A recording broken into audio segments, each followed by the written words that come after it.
বন্দরনগরী চট্টগ্রামের বহুল পরিচিত জাতিসংঘ পার্কটি এখন জুলাই স্মৃতি উদ্যান নামে পরিচিত।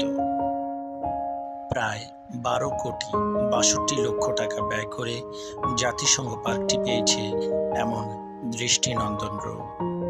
দৃষ্টিনন্দন এই পার্কটি পাঁচলাইশ আবাসিকেই অবস্থিত। পার্কটি বিকেল 3টা থেকে সন্ধ্যা 6টা পর্যন্ত সবার জন্য উন্মুক্ত থাকে।